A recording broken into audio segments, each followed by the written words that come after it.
Empowering minds and shaping futures, Lakshmi Narayana Arts and Science College, Mayanur offers top-notch education, experienced faculty, modern facilities and a vibrant campus life.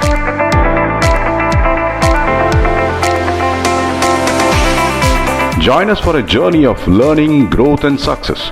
Admissions open, Lakshmi Narayana Arts and Science College, Mayanur.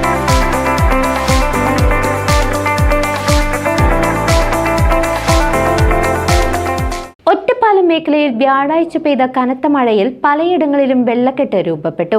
നിർമ്മാണവും നവീകരണവും പുരോഗമിക്കുന്ന ഒറ്റപ്പാലം ചെറുപ്പുളശ്ശേരി റോഡിലാണ് കൂടുതൽ വെള്ളക്കെട്ട് അനുഭവപ്പെട്ടത്. ഈ ഭാഗത്ത് ഗതാഗതം തടസ്സപ്പെട്ടു. വ്യാപാര സ്ഥാപനങ്ങളിലേക്കും വെള്ളം കയറുന്ന അവസ്ഥയുണ്ടായി. വ്യാഴാഴ്ച മേഖലയിൽ പെയ്ത ശക്തമായ മഴയിൽ പരക്കെ വെള്ളക്കെട്ട്. നിർമ്മാണവും നവീകരണവും പുരോഗമിക്കുന്ന ഒറ്റപ്പാലം ചെറുപ്പുളശ്ശേരി റോഡിലാണ് ഏറ്റവും വലിയ രീതിയിൽ വെള്ളക്കെട്ട് രൂപപ്പെട്ടത്. റോഡിൽ വലിയ തോതിൽ വെള്ളമുയർന്നതിനെ തുടർന്ന് മണിക്കൂറുകളോളമാണ് ഇതുവഴിയുള്ള ഗതാഗതം കടുത്ത പ്രതിസന്ധിയിലായത്. അങ്ങാടിപ്പുറം പഞ്ചായത്ത് ഓഫീസിന് സമീപത്തുള്ള വനിതാ സഹകരണ സ്ഥാപനത്തിനുള്ളിൽ വെള്ളം കയറിയത് ജീവനക്കാരെയും പൊതുജനങ്ങളെയും വലിയ ദുരിതത്തിലാക്കി. കഴിഞ്ഞ ദിവസം പെയ്ത മഴയിലും ഈ സ്ഥാപനത്തിനുള്ളിൽ മുട്ടോളം വെള്ളം കയറിയിരുന്നതായി ജീവനക്കാർ പറഞ്ഞു. രേഖകളും ഫർണിച്ചറുകളും സംരക്ഷിക്കാൻ ജീവനക്കാർ കടുത്ത പ്രയത്നമാണ് നടത്തുന്നത്. റോഡിലെ വെള്ളപ്പൊക്കം കാരണം വരോടും തോട്ടക്കരയിലും ഉൾപ്പെടെ റോഡരികിലെ നിരവധി കടകളിലേക്കും വീടുകളിലേക്കും വെള്ളം കയറുന്ന സാഹചര്യമുണ്ടായി. ഇത് വ്യാപാരികൾക്കും പ്രദേശവാസികൾക്കും വലിയ സാമ്പത്തിക നഷ്ടവും ബുദ്ധിമുട്ടും ഉണ്ടാക്കുന്നുണ്ട്. നിലവിൽ നടക്കുന്ന അശാസ്ത്രീയമായ റോഡ് നിർമ്മാണമാണ് ഇത്തരമൊരു ദുരവസ്ഥയ്ക്ക് കാരണമെന്ന് UDF നേതാവ് അഷ്റഫ് ആരോപിച്ചു.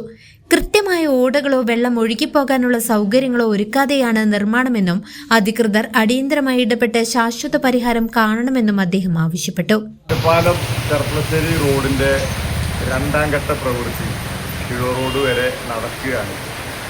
ഈ കോടൂർച്ചിയിൽ നിന്നും പഞ്ചായത്തിന്റെ മുൻവശം അനങ്ങനടി വരെ ഉള്ള ഭാഗത്ത് അലൈൻമെന്റ് ഈ രൂപത്തിൽ വന്നാൽ പഞ്ചായത്തിലേക്കും അനുബന്ധ സ്ഥാപനങ്ങളിലേക്കും വെള്ളം കയറും എന്ന് ഞങ്ങൾ അന്ന് പഞ്ചായത്ത് ഭരണസമിതിയെ അറിയിച്ചതാണ്. ഇതിൻ്റെ അലൈൻമെൻറ്റ് ശരിക്കും ഒരു മുൻവിധിയോടുകൂടെ അല്ലെങ്കിൽ ദീർഘവീക്ഷണ ഇല്ലാതെ നടത്തിയിട്ടുള്ളതെന്നുള്ളത് ഏത് കൊച്ചു കുട്ടികൾ കണ്ടാലും മനസ്സിലാവും. പഞ്ചായത്തിൻ്റെ മുൻവശം ഉയർത്തി എടുത്ത് പോകുമ്പോൾ ആ പുറത്ത് പെയ്യുന്ന മഴയുടെ ശക്തി കൊണ്ട് വെള്ളം എവിടേക്ക് ഒഴുകണം എന്ന ഒരു ധാരണയില്ലാതെയാണ് ശരിക്കും വർക്ക് നടന്നത്. അത് കാരണം ഇപ്പോൾ പഞ്ചായത്ത് വനിതാ സഹകരണ സംഘത്തിലേക്കും കുടുംബശ്രീയിലേക്കും പഞ്ചായത്തിലേക്കും വെള്ളം കയറുന്ന ഒരവസ്ഥയുണ്ടായി.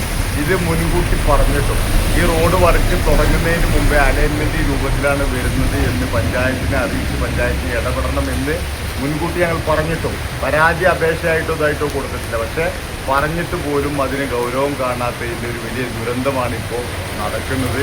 ഇതിന് ശാശ്വതമായ പരിഹാരം ശരിക്കും ഇതിനൊക്കെ സാങ്ഷൻ ചെയ്യുന്ന എഞ്ചിനീയർമാരെയാണ് ശരിക്കും പിടിക്കേണ്ടത്. ശരിക്ക് ആ രൂപത്തിൽ തന്നെ ഈ ശിക്ഷണ നടപടി വന്നാലേ ഇവരൊക്കെ ഇനിയും പഠിക്കൂ. പല മേഖലയിലും ഈ രൂപത്തിൽ കാണുന്നുണ്ട്. ഇതിനൊരു ശാശ്വതമായ നടപടി അത്യാവശ്യമായിട്ട് എടുക്കണം, ഒരു പരിഹാരം കാണണമെന്നാണ് പറയാനുള്ളത്. News desk CCV.